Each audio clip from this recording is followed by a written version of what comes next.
Nós estamos usando a inteligência artificial errado. Eu também me amarro em meme de gatinho. Acho que é uma forma maravilhosa da gente se expressar. Mas a gente deveria parar um pouco e considerar o quanto as plataformas digitais estão produzindo de carbono, porque elas consomem muita energia. Não é só energia, a gente também usa muita água nesses servidores e processadores. Em média, quando você conversa com uma inteligência artificial, a gente está falando de meio litro de água cristalina. Ela serve para resfriar esses processadores que são ultrassensíveis. Por isso, acho que esse é o melhor momento para a gente parar um pouco com as redes sociais e considerar no que a gente quer usar esse poder de computação. Eu acredito que a gente tem a oportunidade de usar a melhor capacidade computacional em coisas que são grandes desafios da humanidade. Isso é uma coisa que vai para além do consumo da inteligência artificial. A gente está falando também dos nossos consumos domésticos. Quando uma pessoa, só com vídeos, emite mais de 100 quilos de carbono por ano, a gente precisa começar a se perguntar se as nossas prioridades estão no lugar certo. Já pararam para pensar nisso? Já viram aquela ferramenta do telefone que diz quanto tempo vocês consomem numa rede social, numa ferramenta, num Instagram da vida? Agora, vamos parar para considerar uma outra coisa. Vocês imaginam, depois de uma crise climática, de um evento extremo, um grupo de cientistas reunidos num espaço, numa sala, digitando manualmente o que causou uma enchente, quais foram os efeitos de uma queimada. É um trabalho extremamente demorado e muito árduo. Agora, se a gente for parar para pensar em como isso impacta outros setores da sociedade, por que meu ônibus demorou? Quais são as novas demandas da saúde? Como é que isso impacta a economia imobiliária? Aí isso se torna um desafio para a nossa melhor ciência.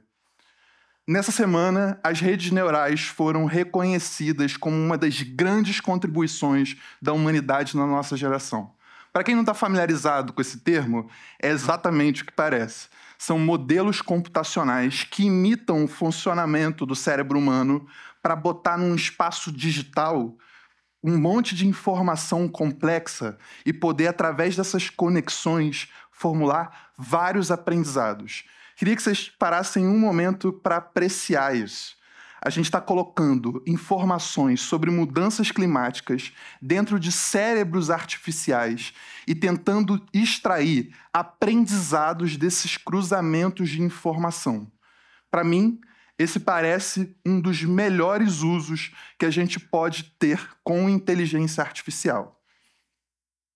Agora, é importante que a gente perceba que quando a gente associa a inteligência artificial com a inteligência natural, quando a gente trabalha esse jogo da imitação natural e aprende com as inteligências orgânicas, quando a gente olha para os saberes da floresta, quando a gente olha para as inteligências animais, quando a gente para um momento para apreciar a amizade que existe entre fungos e árvores. Não, sério, vocês já pararam para pensar na amizade que existe entre fungos e árvores? Vocês sabiam que antes a gente tinha um bando de alga, assim, passeando pelo espaço? Em algum momento, os fungos e as árvores fizeram uma aliança.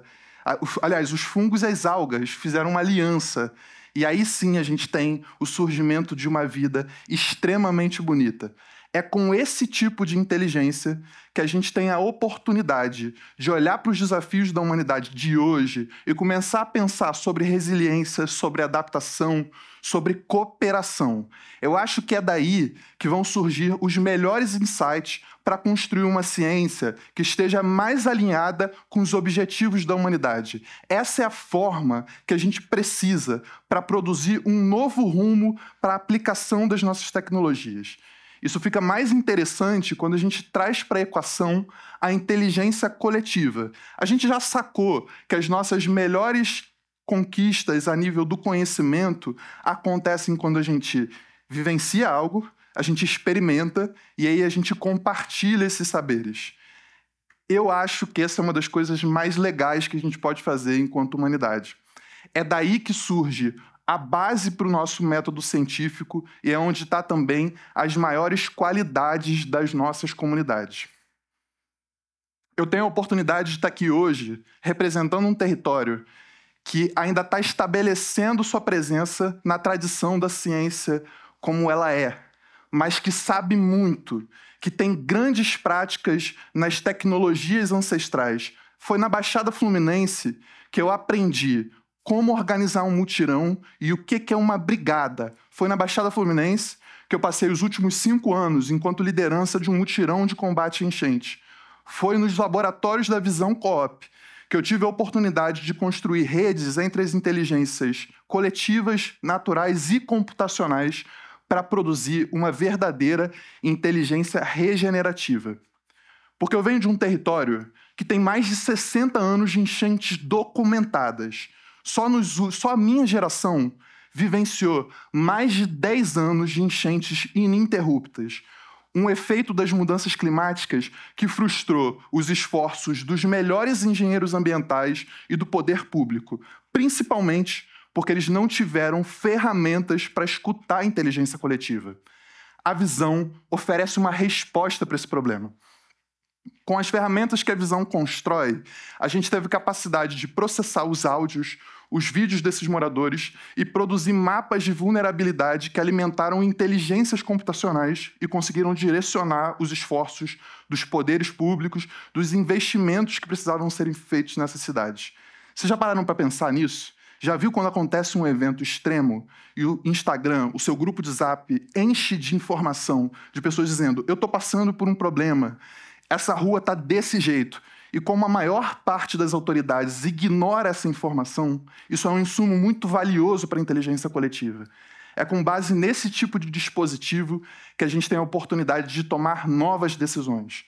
Quando a inteligência coletiva participa do processo de tomada de decisão, a gente chama isso de democracia. Agora, a gente tem um grande desafio. Como é que a gente concilia diferentes perspectivas que às vezes vão em direções opostas e conflitantes, no tempo hábil de oferecer resposta para essas coisas? Hoje eu quero oferecer para vocês essa resposta. Enquanto o Brasil vivenciava... Aliás, deixa eu contar para vocês uma última coisa que faltou nessa tela. Depois de oferecer esses mapas de vulnerabilidade para o poder público e direcionar esse investimento público, a gente teve o maior impacto, a maior redução no impacto das enchentes em uma única contribuição. A gente está falando de mapas de vulnerabilidade que foram feitas com a inteligência de moradores e, enfim, puderam produzir a quebra desse ciclo de 10 anos de enchente e, pela primeira vez, oferecer um verão de trégua para esses moradores. No mês passado, enquanto o Brasil vivia a pior crise da história de incêndios florestais, a gente levou essa inteligência regenerativa para um coração da Mata Atlântica, na Reserva Ambiental da Serra do Vulcão. A gente levou 40 agentes regenerativos, entre cientistas do solo, entre químicas, geógrafos, entre pesquisadores da física, lideranças ambientais e principalmente moradores, para pensar no que fazer para regenerar a Serra do Vulcão e para oferecer uma resposta para o combate aos incêndios. Juntos, a gente consumiu uma pancada de recursos naturais. A gente consumiu mais de 210 litros de água entre nossos computadores e servidores. E a gente emitiu mais de 50 quilos de carbono. É muita coisa, né? Mas parem para pensar. A gente está falando de mais ou menos um banho de 15 minutos ou de uma pessoa num voo do Rio de Janeiro para São Paulo. A grande qualidade dessa experiência é que, consumindo esses recursos, a gente teve a oportunidade de inventar formas de cuidar da Mata Atlântica. O que é isso? É pensar em como a gente acelera o reflorestamento, como a gente cria segurança para viveiros de mudas, como a gente pensa formas inteligentes e eficientes para combater os incêndios. Agora, o que eu tenho mais orgulho de ter visto em um dia surgir foi um sistema que é capaz de oferecer milhares de litros de água para combater os incêndios e para fornecer água para as plantas no momento que elas mais precisam para o seu crescimento. E esses cientistas saíram desse território deixando uma pegada positiva com uma coisa que todos nós podemos fazer. É um gesto simples que a gente pode fazer toda semana. Cada um, ao plantar uma árvore, em 4 anos, vai ter capturado, juntas essas 40 árvores, vão ter capturado mais de 10 mil quilos de carbono. Percebem a relevância disso? A gente está num momento em que a gente precisa ir além das nossas aspirações individuais, das nossas capacidades, e começar a pensar como a gente oferece um efeito regenerativo para esse planeta. Não é mais suficiente pensar em sustentabilidade. E que coisa bonita isso.